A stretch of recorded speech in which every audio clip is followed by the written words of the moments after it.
Hello guys, দেখুন আমি আমার আগের ভিডিওগুলোতে বলেছি যে আমার ভিডিও সম্পূর্ণ শিক্ষণীয় ভিডিও। আমার ভিডিওর মধ্যে এমন কিছু কিছু জিনিস থাকে যেগুলো হচ্ছে শেখার বিষয় আছে আর জানারও বিষয় আছে। সেই জন্য আমি আজ একটা এমন জানার বিষয় বা শিক্ষার বিষয় নিয়ে ভিডিও করব, যেটা হচ্ছে এয়ারবাস। প্রত্যেকের মধ্যে এটা জানার কৌতূহল আছে। ভবিষ্যতে এয়ারবাস কোম্পানিগুলো কি পরিকল্পনা করছে, সেই সব ব্যাপার নিয়ে আমি কিছু তথ্য আপনাদেরকে শেয়ার করব। আপনারা শুধু ভিডিওটা শেষ পর্যন্ত দেখবেন, এটাই হচ্ছে আপনাদের কাছে আমি আশাবাদী। আর যদি শেষ পর্যন্ত যদি দেখেন, তাহলে ভিডিওর মধ্যে যে শিক্ষণীয় জিনিসগুলো আছে সেগুলো তো আপনারা জানতে পারবেন না।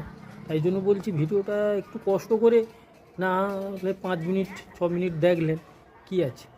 এই ভিডিওটা দেখে যদি আপনার কিছু শিক্ষা লাভ হয়, তাহলে আপনার দেখতে অসুবিধা কোথায়? ঠিক আছে, আর বেশি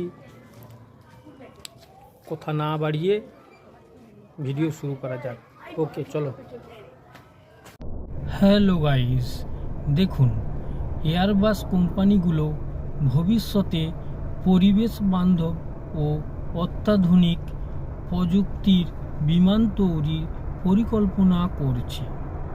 তারা হাইড্রোজেন চালিত বিমান তৈরির ঘোষণা দিয়েছে, যা 2035 সালের মধ্যে চালু হতে পারে।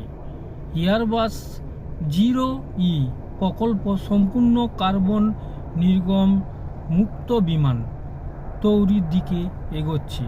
এছাড়া স্বয়ংক্রিয় উড়োজাহাজ প্রযুক্তি উন্নত করতে তারা এআই ভিত্তিক সিস্টেম নিয়ে কাজ করছে। ভবিষ্যতে ইলেকট্রিক হাইব্রিড ইঞ্জিন চালিত বিমানও বাজারে আনতে চায়।